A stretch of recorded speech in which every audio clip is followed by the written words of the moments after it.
Entonces el mensaje fue escrito. Vamos a retomar. El mensaje fue escrito. El mensaje fue dado. Recordemos dónde estaba Juan. Juan estaba en la isla de Patmos, lo que hoy es la cercanía donde nosotros conocemos como Turquía. Entonces estaba en la isla de Patmos y él recibe un mensaje. Y no solo un mensaje, sino 7 mensajes.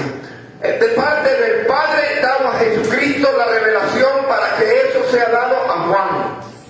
Y Juan lo transmita ¿a quién? A las 7 iglesias. A los 7 candelabros.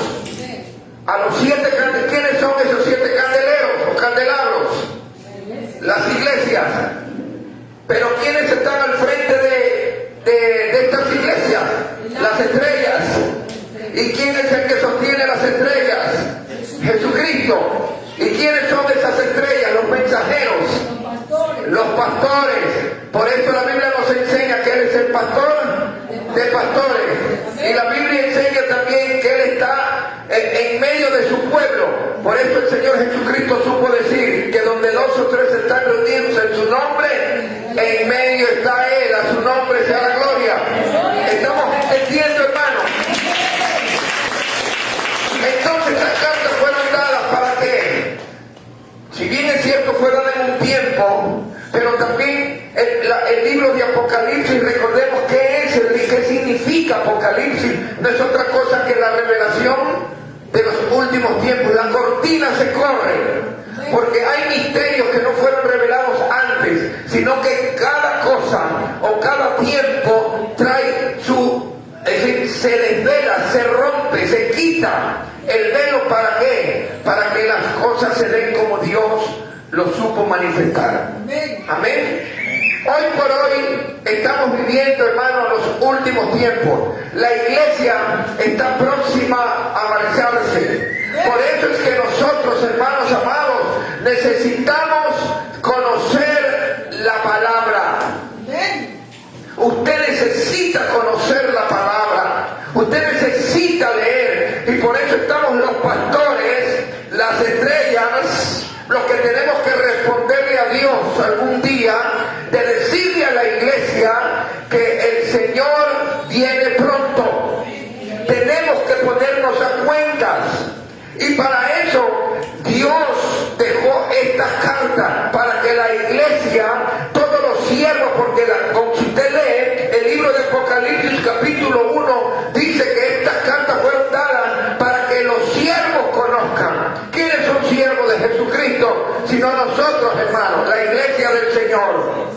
Mire lo que dice el libro de Apocalipsis capítulo 1, versículo 1. La revelación de Jesucristo que Dios le dio, el Padre le dio, para que manifieste a sus siervos las cosas que deben suceder pronto. Y que dicen, y la declaró, ¿cómo? Enviándola por medio de su ángel a su siervo Juan. Por eso la importancia, hermano, de que usted conozca como siervo de Jesucristo qué es lo que está pasando y qué es lo que va a pasar. Estuvimos hablando las semanas anteriores acerca del tribunal de Cristo, estuvimos hablando de las trompetas, estuvimos hablando de las copas de ira, estuvimos hablando de todo lo que el libro de Apocalipsis nos manifiesta. ¿Para qué? Para que usted esté atento a lo que está sucediendo. Miren que cuando el Señor Jesucristo estuvo aquí en la tierra, le dijo a los que conocían la ley, le dijo: ustedes saben mirar las nubes, ustedes saben cuándo va a llover, pero no pueden distinguir los tiempos. Nosotros tenemos que ver los tiempos. ¿Qué es lo que está pasando? Acorde, y lo llevamos a la Biblia para poder discernir los tiempos. El libro de Apocalipsis, muchos pastores no lo tocan por diferentes razones, quizás porque desconocen o porque tienen miedo. es un libro para que usted tenga miedo, sino para que usted esté consciente, esté alerta de las cosas que están pasando y las cosas que van a pasar. A su nombre sea la gloria. Entonces, volviendo al capítulo 2, versículo 8, el que estaba muerto, pero volvió a vivir. Y de los creyentes se dice que son pobres, dice aquí, pero en verdad son ricos. ¿Qué quiere decir eso, hermano? Quizás no tenían lo material, pero lo tenían a Cristo. Esto nos enseña, hermano, y vamos a poder darnos cuenta que la doctrina de la prosperidad en los actuales momentos, que dice que el que más tiene es el que más bendecido está, qué equivocado que están. Eso no es así, porque usted no puede tener nada de lo material, pero teniéndolo a Cristo usted lo tiene todo. A su nombre sea la gloria. Esta iglesia era pobre. Esta iglesia era pobre en cuanto a lo material. No tenían dinero. Era una iglesia sufrida, una iglesia perseguida. Hermano, si usted lee la Biblia, si usted lee, hermano, la historia de la iglesia, los que de verdad amaban al Señor, después de que el Señor se fue y que comenzó la persecución, vivían como ratas debajo de la tierra. Lean lo que es las catacumbas. Los cristianos vivían como ratas debajo de la tierra y salían en las noches a buscar comida en los basureros. Eran pobres, pero eran ricos en el Señor Jesucristo. A su nombre sea la gloria. Por eso, hermano, cuando usted oiga a alguien como estos falsos que están hablando, ay, que si tú no tienes estás en maldición, salga de ahí, hermano, salga, porque esa no es una verdadera doctrina. Porque a mí no me identifica lo que yo tengo, a mí me identifica a quien yo tengo dentro de mi corazón. A su nombre sea la gloria. Con Cristo lo tenemos todo. Pablo supo decir: he aprendido a contentarme cualquiera que fuera mi situación. Si tengo, gloria a Dios; si no tengo, gloria a Dios. Bendito sea el nombre del Señor, hermano. Gloria a Dios. Nosotros no somos identificados por lo que tenemos, sino por a quien tenemos en nuestro corazón. Pero hoy escuchamos doctrinas en las cuales manifiestan lo que le estoy diciendo, que si usted no tiene, está en maldición. No, hermano, el acta de decreto de maldición ya fue clavada en la cruz del Calvario, y por medio de Cristo Jesús yo soy un hijo de bendición. Si tengo, soy un hijo de bendición. Si no tengo, soy un hijo de bendición. No persigo las bendiciones materiales, yo persigo a Cristo Jesús, y en Él lo tengo todo. Por eso la Biblia dice, Pablo supo decir: he aprendido a contentarme cualquiera que fuera mi situación, porque la identidad nuestra no está en las cosas de este mundo. Las cosas de este mundo son pasajeras, pero el que tiene a Cristo, el que se mantiene con Cristo, vive y está por la eternidad. Su nombre sea la gloria. Bendito sea el nombre del Señor. Los creyentes supuestamente eran pobres, pero dice aquí: pero en realidad ustedes son ricos. Y habla también de sus perseguidores, que dicen ser judíos, pero en realidad no lo son, sino que son sinagoga de Satanás. Ya vamos a ir analizando punto por punto. Medio por ahí entré en lo de pobre y que en verdad son ricos. Mire, le voy a hacer una recapitulación rápida acerca de Esmirna. Esmirna disputaba con Éfeso su posición como la primera ciudad de Asia. Era un lugar muy, pero muy próspero. Su importancia se debía en la gran medida a la posición de que ellos tenían un puerto.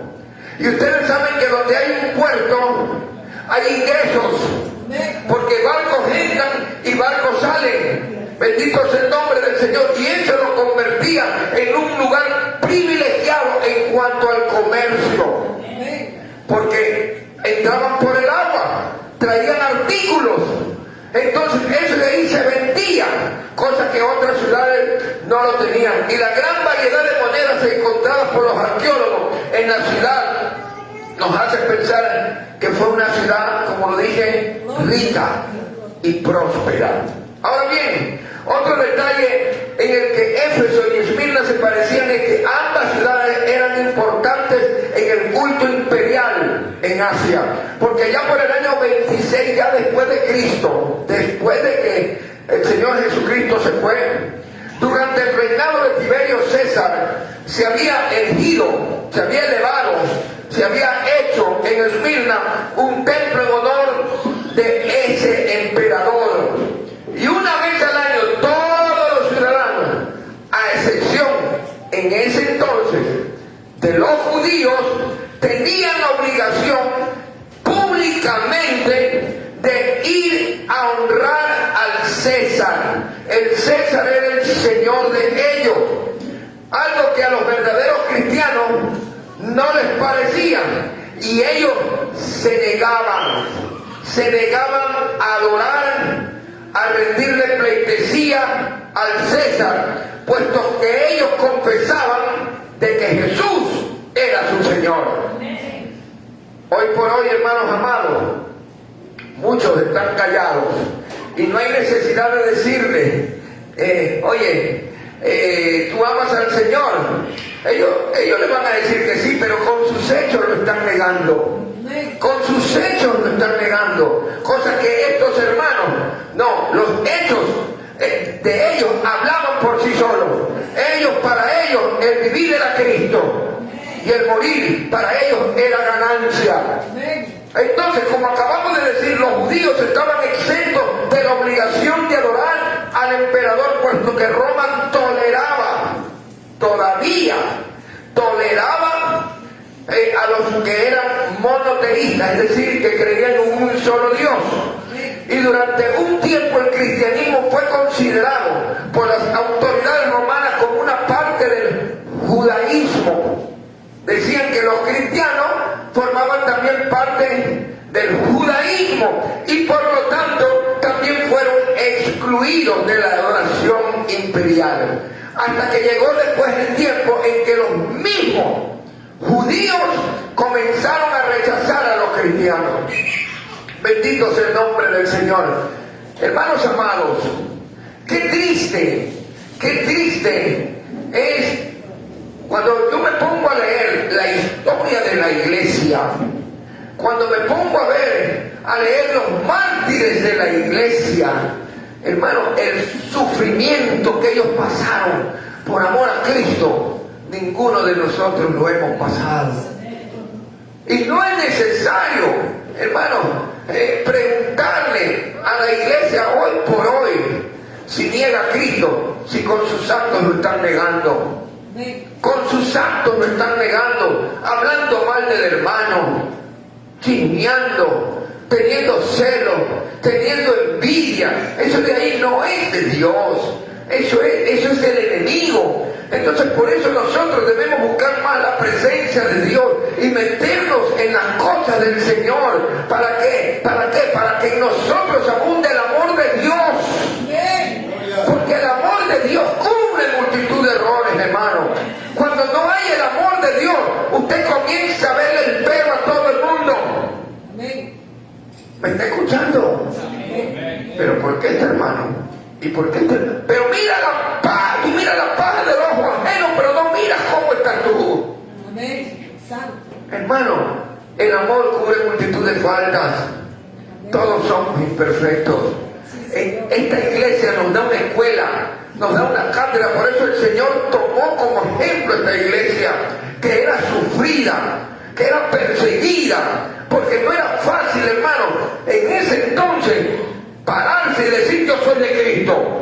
¿Sabe por qué? Porque le costaba la vida. Le costaba la vida. ¿Usted estaría dispuesto a morir por Cristo? Amén. Gloria a Dios. ¿Usted estaría dispuesto? Si entra, por decir, en este momento las autoridades dicen nieguen a Cristo, los matamos, ¿usted está dispuesto a decir mátame, que me voy con Cristo? ¿O qué está usted dispuesto a decir no, sabe qué? pastor, yo lo siento, pero yo tengo mi familia. Ellos estaban dispuestos a morir. ¿Por qué? Porque sabían que para ellos el morir era ganancia. Hermano, cuando tú tienes la convicción de que tú tienes a Cristo y que Cristo es la extensión de la vida, es el que te da de verdad la vida eterna, porque Él es eterno. Cuando te pasa el momento o te toca el momento de partir, tú deberías estar alegre, alegre, porque se acaban las penas, se acaba el dolor, se acaba el sufrimiento, se acaba. Por eso cuando veo estos libros de los mártires de la fe, yo un día decía, Señor, pero ¿por qué? ¿Por qué? Si estaba a punto de ponerlos en el Coliseo y soltar la fiera, y ellos con sus hijos en brazos, y entraban al calabozo. Esta es la última oportunidad, y su hijo en brazos, su esposa, su familia, y le decían, niega a Cristo y adora al César. Y yo decía, no podemos negar. A Policarpo le dijeron un día, le dijeron antes de matarlo, le dijeron, mira, niega a Cristo y honra al César. Y él le dijo, pero ¿cómo yo puedo negar a alguien que me ha hecho bien más de 80 años? No puedo, porque él ha sido tan bueno conmigo. ¿Con cuántos Dios no ha sido bueno, hermano? Pero sin embargo en el diario vivir lo negamos. Ahora imagínense en el momento de que venga alguien y le diga, te vamos a quitar la vida. Te sale corriendo y dice, sí. Si en el diario vivir por una pequeña cosa te niega a Cristo, a su nombre, denle un aplauso al Señor.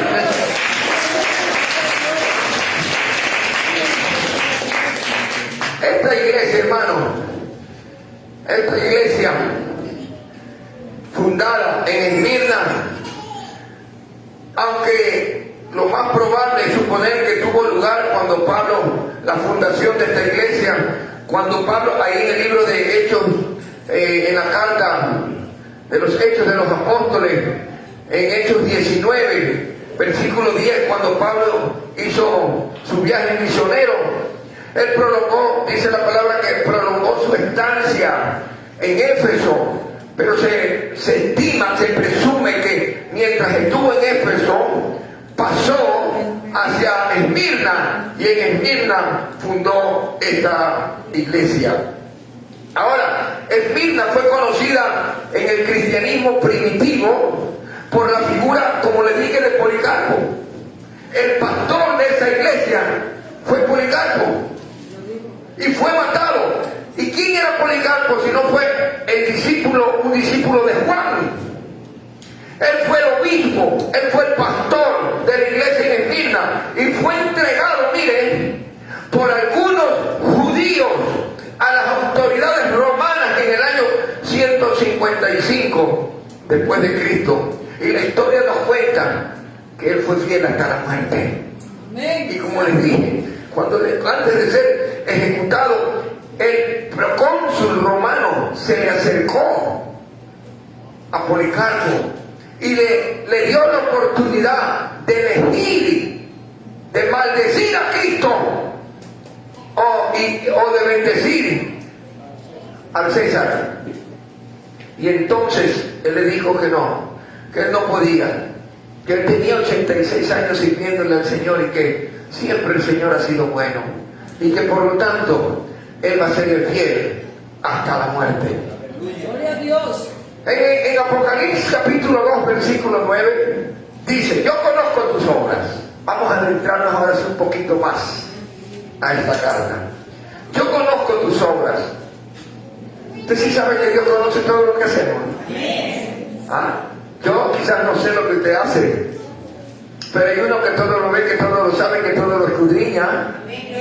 Para él no hay nada oculto, y todo lo que está oculto en un momento saldrá a la luz, porque él todo lo oculto lo pone a la luz, a su nombre.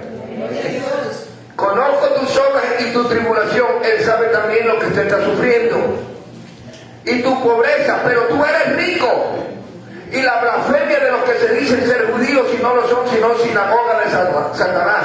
Como ya lo hemos dicho, hermano, en esta carta no se dice que esta iglesia tuviera alguna cosa de la que tiene que arrepentirse.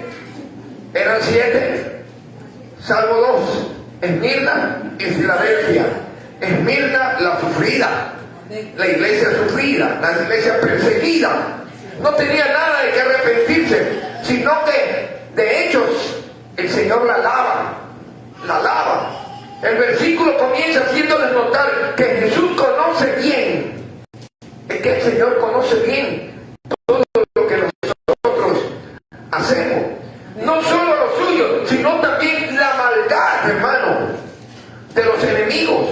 Él sabe lo que el enemigo está tramando contra usted. Él sabe también la fidelidad suya. Él sabe de que usted está buscando su rostro y no hay justo desamparado, hermano.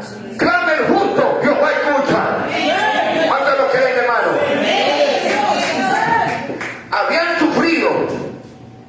Habían sufrido tribulación de parte de los judíos.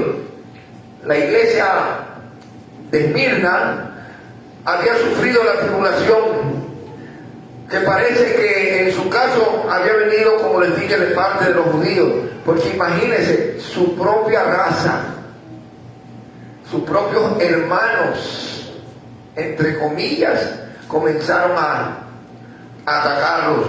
Fijémonos en la descripción que se hace de ellos. Se dicen ser judíos y no lo son, sino que son sinagoga de Satanás. Y esto no sería de extrañarse, hermanos amados, puesto que ya a lo largo de todo el tiempo de los hechos de los apóstoles, vemos como desde el principio de la extensión del evangelio fueron los propios judíos, los que le daban contra a los cristianos. Le daban contra a los cristianos. Yo escuchaba el otro día algo y me llamó la atención. Y dije, wow, usted sí sabe por qué razón llamaban herejes a los cristianos la religión tradicional, y hubo persecución por parte de la iglesia apostólica y romana. Usted sí sabe de qué iglesia me estoy refiriendo: católica, apostólica y romana. Usted sí sabe por qué. ¿Sabe cómo le decían a los cristianos? Que eran caníbales. ¿Caníbales por qué? Porque decían que ellos comían la carne, que era el cuerpo de Cristo, y bebían sangre. Los llamaban caníbales. Dios mío santo. ¿Usted cree que? Sino que tergiversaban todo. Tergiversaban todos los judíos, incluidos. Recuérdense que puso que el que entrelazó la religión pagana con el cristianismo fue Constantino, porque el cristianismo crecía, el cristianismo avanzaba, muy a pesar de que había persecución. Decían, estos cristianos los matamos y son más, y son más, y son más, y son más. Hasta que dijo él, ay no, que yo recibí una visión. No. Lo que pasó fue, como ya no podían más, ¿qué fue lo que hicieron? Comenzaron a unir. Déjalo. Es decir, que ellos amen lo que ellos aman, y nosotros vamos a poner ahí también lo que nosotros amamos.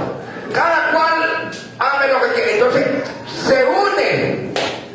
Por eso nosotros los cristianos tenemos que tener mucho cuidado en lo que es el ecumenismo. El ecumenismo. No todo lo que parece adoración a Dios es adoración a Dios. Tenga mucho cuidado, porque aquí habla de la sinagoga de Satanás. Hay muchos, hermanos, como yo siempre le he dicho, que no todo lo que parece bendición es bendición. Usted tenga mucho cuidado en eso. A su nombre. Denle un aplauso al Señor, hermano. Ahora bien, vemos un fuerte lenguaje que el Señor emplea en cuanto a los judíos. Los llama sinagoga de Satanás. Eso es fuerte, hermano.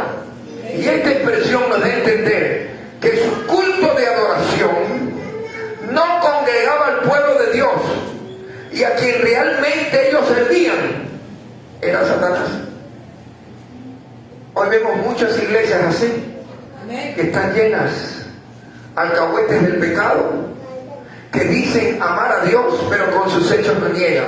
Sinagoga de Satanás. Por eso el Señor nos deja estas cartas a los siervos, que tengan mucho cuidado, porque hay iglesias que dicen servir a Dios, pero con sus hechos lo niegan. Ejemplo, permisibles al pecado. Usted no puede ser permisible o tolerable al pecado. Al pecado se lo llama pecado. Al pecador se lo corrige con amor y mansedumbre, pero usted no le suave el hombro al pecador, porque nosotros hemos sido llamados para decirle al que peca, deja de pecar. Pero hoy vemos muchos, entre comillas, pastores y muchas congregaciones, no les digan nada, dejan y los usan. ¿Qué puede dar un hombre o una mujer que vive en pecado? Por eso el altar se debe cuidar, porque la iglesia debe recibir de parte de Dios, ¿verdad?, lo que Dios quiere darle a la iglesia. Pero ¿cómo le va a dar Dios a la iglesia algo si sus instrumentos están sucios? Y Dios habita en medio de la santidad. Él es santo. Entonces lo que vemos hoy en los altares, en la gran mayoría, es fuego extraño, pura emoción, pura motivación. Se menciona el nombre de Dios, se lo menciona así, parecen ser, pero no lo son. Por eso por los frutos se conocen a los hombres y mujeres de Dios. Muchos hoy son sinagogas de Satanás. Pero si usted le dice algo, no, este es un legalista, este es un retrógrado, este es un sin visión. No, hermano, es que lo que pasa es que a ellos no les conviene que se les caiga el circo. Y lo que tratan ellos de mantener un estatus, pero algún día estarán delante de Dios. Algún día. Y cuando suene la trompeta también se van a dar cuenta. Aquellos que estaban siguiendo a esos ciegos, porque ellos son ciegos, guía de ciegos, porque tal como están los de adelante, también están los que están sentados. Porque ¿cómo pueden guiar si no ven? Por eso nosotros los cristianos verdaderos tenemos que hablar con la verdad, y la verdad nos hace libres. Amén, iglesia. Hay que corregir, hay que disciplinar, hay que enseñar con mansedumbre y con amor. Con mansedumbre y con amor. Recuerde que nosotros no juzgamos la salvación, pero sí los actos. Los actos, usted puede, cuando una persona está cometiendo algo malo, usted como luz tiene que alumbrar en medio de esa tiniebla y decirle: ven acá, con amor y mansedumbre, lo que estás haciendo está mal. Porque si usted no se lo dice, dice la Biblia, ¿cómo sabrán si no hay quien se lo diga? Si están en su pecado, la obligación suya es decirle: estás en pecado. Entonces ya esa sangre Dios no se la va a reclamar a usted. Pero muchas veces, hermanos, vemos a las personas que están en pecado y lo que hacemos es: no le digas nada. Claro, porque como es el que da, hablando en las congregaciones, porque como es el que da, porque es el que más quieren. Por eso estuvimos hablando, hermano, en la iglesia de Éfeso. ¿Se acuerdan de los nicolaitas? Que ellos querían tener el gobierno, eran sensuales, les gustaban cosas, actos inmorales, sexuales, pero también querían manejar, tener el gobierno. ¿Y qué pasó con la iglesia de Éfeso? Dijo no, los rechazaba. Hoy, hermano, Muchos líderes no dicen la verdad por temor a que la iglesia, el concilio, la junta les llame la atención. Pero si fuiste puesto por Dios y tienes el respaldo de Dios, habla lo que Dios dice. Yo prefiero, hermano, que digan lo que digan de mí. Yo le decía a alguien el día de ayer, le decía, de mí pueden decir que soy de hace 20, 30, 40 años que no tengo, diga lo que diga, que no tengo visión, diga lo que, pero de mi testimonio usted no puede hablar, porque yo me guardo para el Señor. Que soy de la vieja guardia, amén. Que soy de la sana doctrina, amén. Gloria a Dios. Y que cada día trato de alcanzar la estatura del varón perfecto. Yo no me vendo.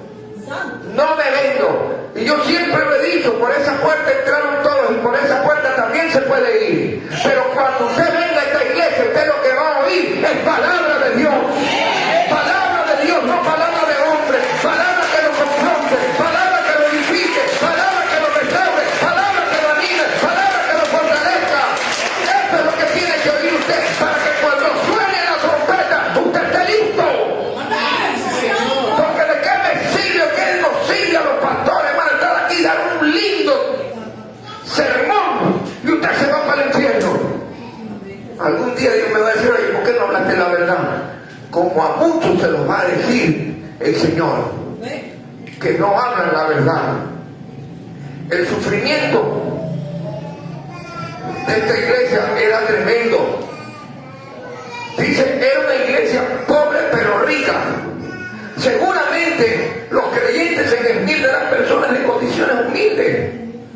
No tenían quizás mucho dinero, porque andaban corriendo de un lado para el otro. Imagínense una persona perseguida. Usted va a estar preocupándose de sus bienes. No, usted coge 2 o 3 mudas, se la pone en la mochila y sale corriendo. Oye, ya mismo, ya vámonos por otro lado. Y vámonos por otro lado. Está corriendo. Y a donde va predica, a donde va predica. Hasta el día que lo agarraron. Y ese momento usted dice, bueno, amén, amén, gloria a Dios. Porque ¿quiénes eran ellos frente a un sector poderoso?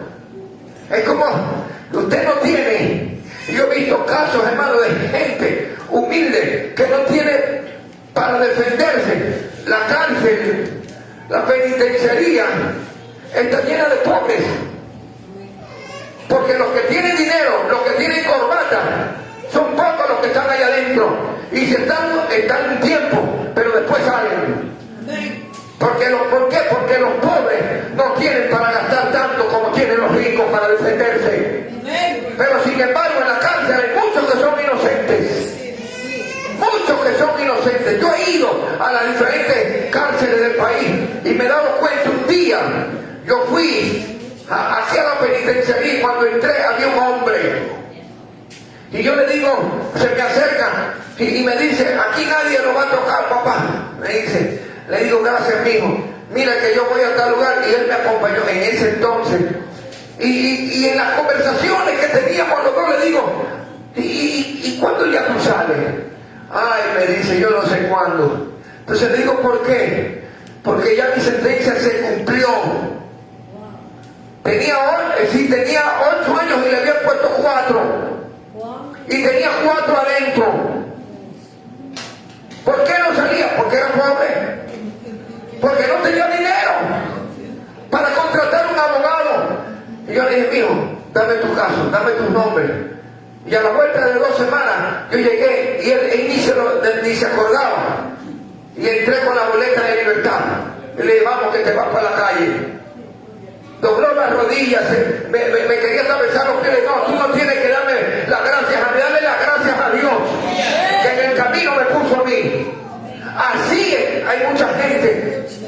Imagínense esa gente perseguida, sin dinero frente a una sociedad, frente a los religiosos que tenían también el poder, los judíos, el judaísmo. Esta gente era rica. Porque no teniendo lo material, ellos lo tenían todo. Miren que hay una exhortación en el capítulo 2, versículo 10. Y les dice, no temas. No temas. Está siendo perseguido. Hermano, está siendo perseguida por mantenerse como cristiano. No temas. Están hablando de ti. No temas. Te han calumniado. No temas. Es lo que le decía. No temas sin nada lo que vas a padecer. Porque aquí el diablo echará a alguno de vosotros en la cárcel. Ya el Señor lo sabía. ¿Usted se acuerda cuando Job? El Señor ya lo sabía. ¿Se acuerda cuando Abraham? El Señor ya lo sabía. El Señor lo sabe todo. Pero le estaba haciendo una exhortación. ¿Sabe qué? Tranquilo. Los van a meter a la cárcel. Pero no temas, no temas. Porque es necesario que seáis probados. Muchas veces decimos, pero ¿por qué, Señor, esto? ¿Por qué lo otro? ¿Por qué? Hermano, piense por un momento y diga, Señor, ¿cuál es el propósito de esto en mi vida? A alguien ayer yo le decía que lo habían asaltado, a uno de los chicos que van al gimnasio, y me dice, pastor, me asaltaron. ¿Y qué te pasó? Míreme todo esto. ¿Y qué más te pasó? Se me llevaron el celular. ¿Y qué más te pasó? ¿Cómo andabas? Me cruzaron. ¿Y qué más te pasó? Me dice, nada más, no más. ¿Y se te llevaron tu moto? No. Le digo, ¿sabes una cosa? Dale gracias a Dios que estás con vida. Y todo esto tiene un propósito. Entonces él me dice que Dios sabe que yo sustento mi casa, claro, porque la palabra dice, honra a padre y a madre, para que todo te vaya bien y hagas prosperar tu camino. Tú guardas, cuidas a tu mamá y tu papá, tú eres el sustento de ellos, Dios me dio un don de ti. Pero tú hiciste algo que muchos se olvidan. ¿Qué, pastor? Cerraste los ojos y le diste gracias a Dios. Me queda mirando. Dale gracias a Dios que estás vivo. Porque el celular se recupera. No, ya un amigo vino y me dio, le digo, viste. Pero todos tienen en la vida un propósito. Es necesario que seamos probados. En el momento del dolor, no reniegues, sino le dices, no, gracias, yo sé que tú tienes el control. En el momento del dolor, no temas. En el momento de la persecución, no temas. Dios está contigo. Amén, iglesia, Dios está con nosotros. Y al hablar de los 10 años, muchos interpretan 10 periodos de reinados, como también 10, literalmente 10 años. Pero la mayoría se inclinan a 10 periodos de reinado. Imagínense 10 periodos de reinados. Desde Nerón, te los nombro: Nerón, Domiciano, Trajano, Adriano, Marco Aurelio, Séptimo Severo, Decio, Valeriano, Aureliano y Diocleciano. 10 periodos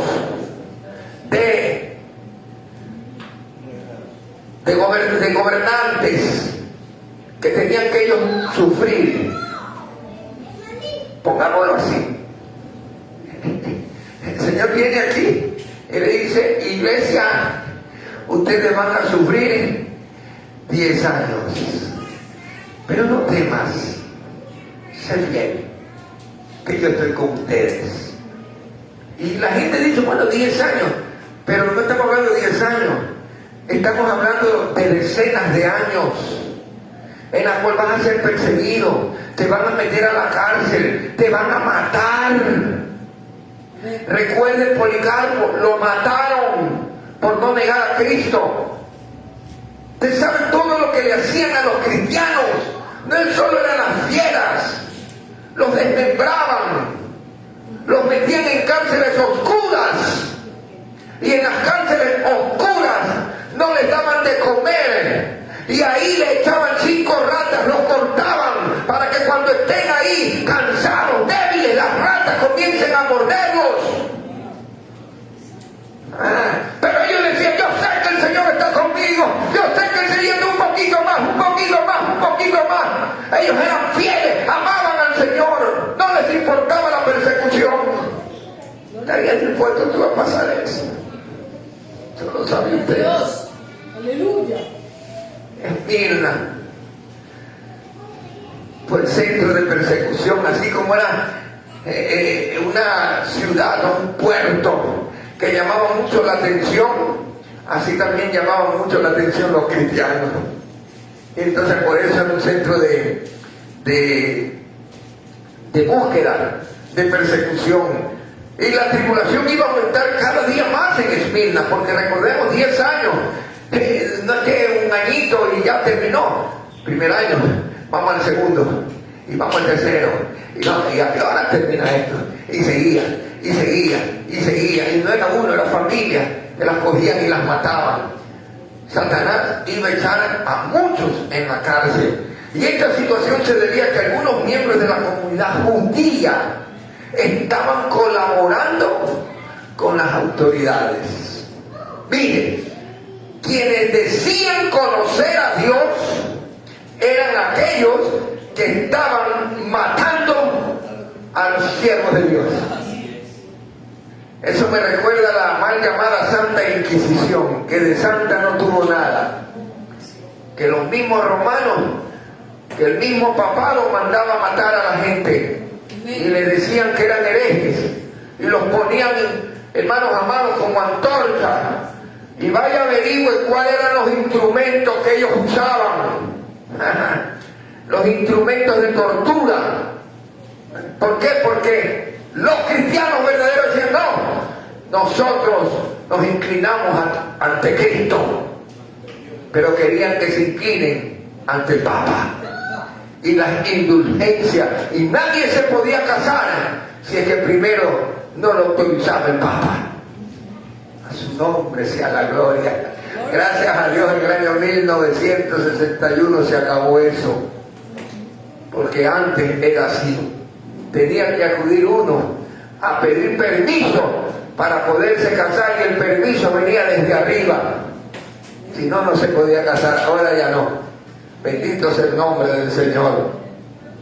En cualquier caso, si hay dos cuestiones claras sobre las que tenemos que reflexionar, en primer lugar vemos que el Señor no esconde a los suyos del costo, del precio que tienen que pagar por servir a Cristo. A veces la gente mira: no, es que es que el cristiano no pasa por tribulaciones, es que el cristiano no, hermano, es que, ¿y por qué lo escupieron allá? ¿Y por qué le tiraron piedra? ¿Y por qué le pegaron? ¿Por qué? Porque la lucha no es contra carne ni sangre.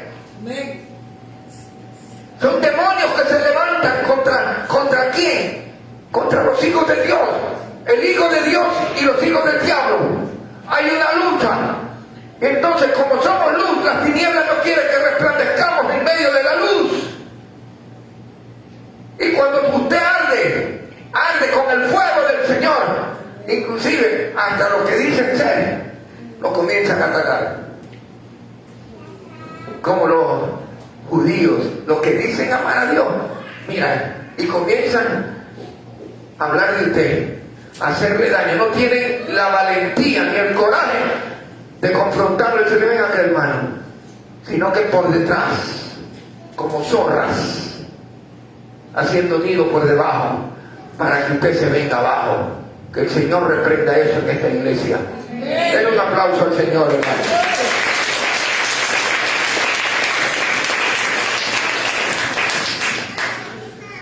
Mire que en la iglesia de Filadelfia se le promete todo lo contrario.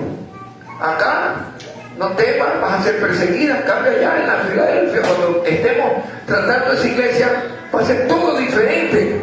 Para ellos pondría una puerta abierta,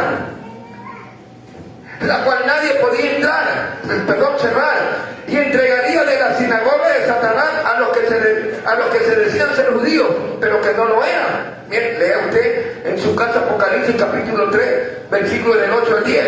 Y esto nos lleva a preguntar entonces: ¿por qué Dios actuaba de forma diferente?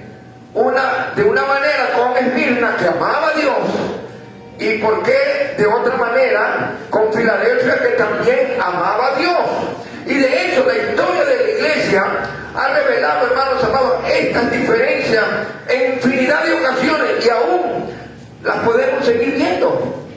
¿Por qué Dios trata de una manera esta iglesia y por qué Dios trata de otra manera a otra iglesia? ¿Por qué una iglesia es más perseguida que otra? Porque es necesario, hermano, el proceso.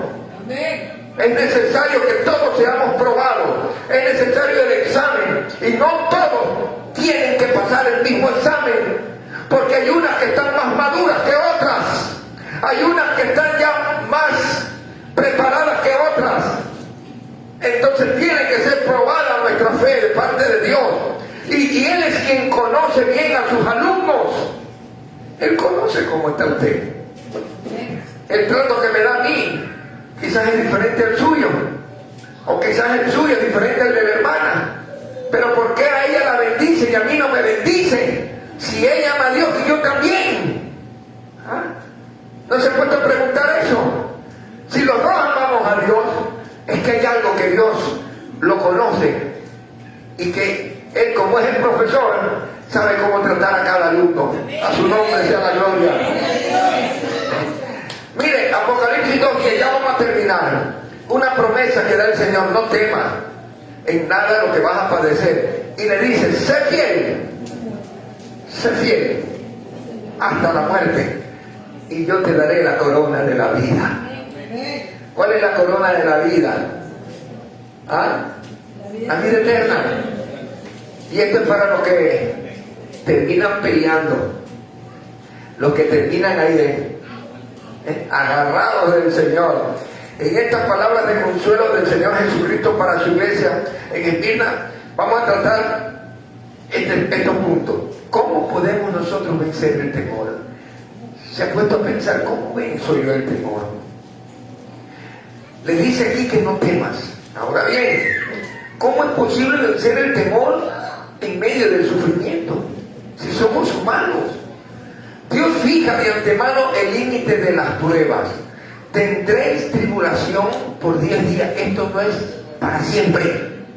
¿Me está escuchando? La prueba que usted pasa, o que pasó, o que va a pasar, no va a ser toda la vida. Pero lo que Dios quiere es que esa prueba, en ese tiempo, usted le sea fiel. Usted le sea fiel. Sea que dure 1 año, sea que dure 6 meses, sea que dure 5 años, sé fiel, sé fiel. Espera en mí, confía en mí, no temas, que yo tengo el control. Pero a veces nos desesperamos y creemos que ya. No es en tu tiempo, porque todavía no estás preparado, no estás preparado. Y Dios conoce cuándo es el momento. Pero de que se acaba ese problema, se acaba ese proceso, se va a acabar. Solo sé fiel. Sé fiel. Pero nosotros nos ponemos mal. Es que mi hijo no viene, no, ya llevo 2 años. Mi madre no vende. Pero acabó el proceso. Sigue orando, sigue creyendo en Dios.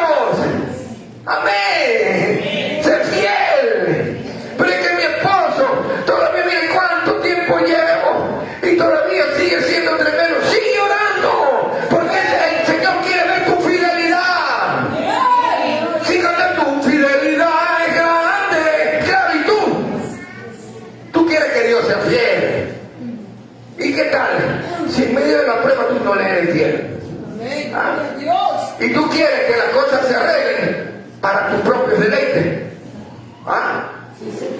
No es que mi esposo venga, es que mi hijo regrese, que se resuelva esto. Pero sin embargo, si esto pasa, ¿usted cree que un padre le puede dar a un niño de 3 años una moto? Ahí está la respuesta. Es que todavía no aprendes a depender de Dios. Cuando aprendas a depender de Dios, Dios va a terminar ese proceso. Dios va a terminar ese proceso. Pero tú quieres seguir en el proceso y te vives quejando, no le eres fiel.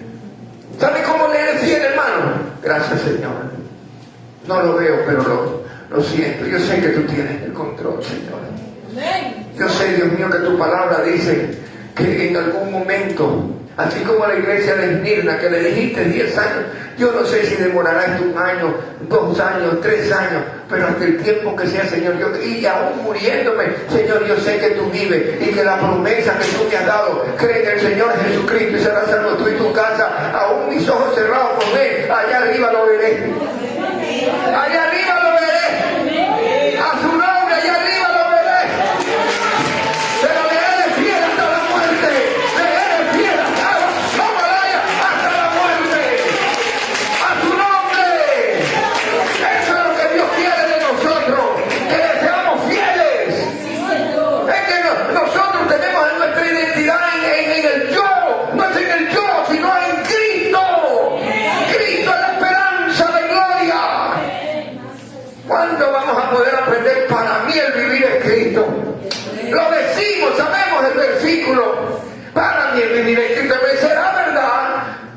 Si tú le eres fiel a Cristo en lo poco, en lo mucho te va a poner. La prueba de hoy que vas a pasar, o que ya está pasando, acuérdate que viene una superior. Porque vamos escalando peldaños. El primer escalón fue duro, el segundo va a ser más duro, el tercero va a ser más duro, pero tratamos de alcanzar la estatura del varón perfecto, y esas pruebas a nosotros nos dan más madurez espiritual y más confianza en Dios para poder decir: el Señor es mi pastor, nada me faltará, el Señor está contigo en medio de las pruebas. Tú podrás testificar del poder de Dios. Gloria a Dios. Amén. Así que no se queje. Sea de fiel como la iglesia de Esmirna. Imagínense usted metido en un coliseo. ¿Ah?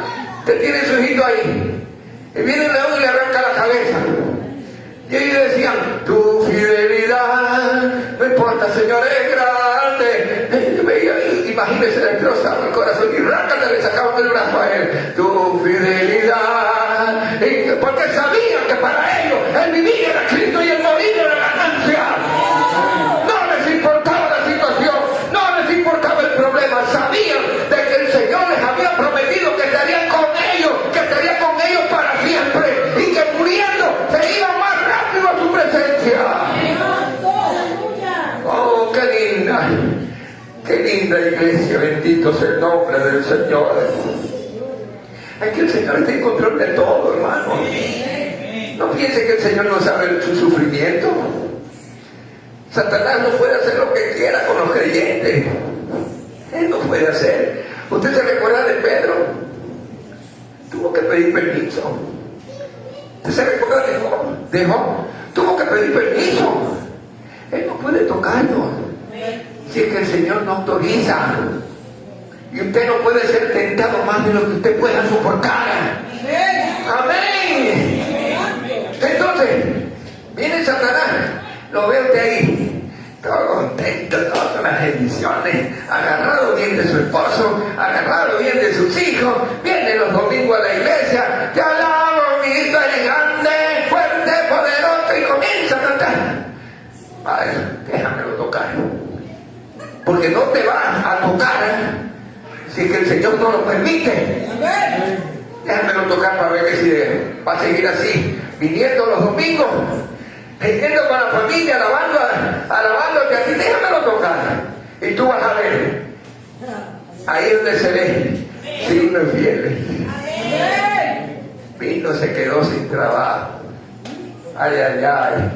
Los hijos se le enfermaron. Y usted viene a la iglesia: grande, fuerte, el Señor, grande Señor, tú eres fuerte. Gloria a Dios, aleluya. Ahí es el mismo desde arriba, es el mismo hermano en que yo tengo complacencia. Y ahí están los ángeles del Señor: vamos, ese es el Espíritu Santo. Y dice: vamos, que tú puedes, vamos, vamos. Es que es una guerra entre el uno y el otro. Aleluya. Pero en cambio, vamos a poner el otro lado. Ay.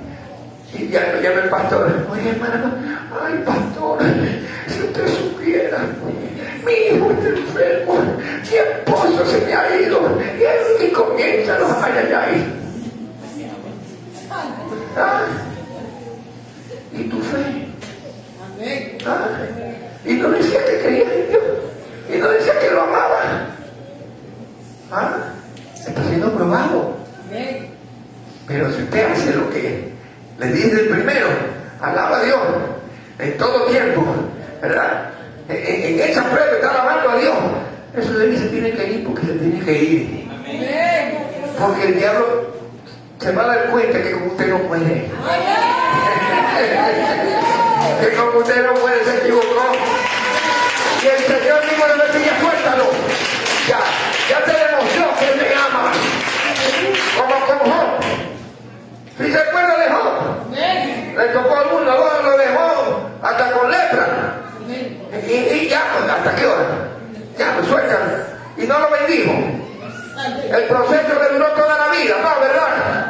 Lo perdió todo, pero en medio del dolor, él alababa a Dios. Y pudo, ¿por qué? Porque tenía que comprender, escúcheme, y lea Job, el capítulo 42, que dice, de oídas te había oído, mas ahora yo sé que tú vives, Señor. Él pudo decir, aún del polvo me levantaré el Señor. Él tenía que comprender y pasar por el proceso de dependencia de que no amaba a Dios. Él amaba a Dios con todo su corazón, pero tenía que él ser probado para que no dependa de él, sino que dependa de Dios. A su nombre sea la gloria. ¿Sí me está entendiendo, hermano?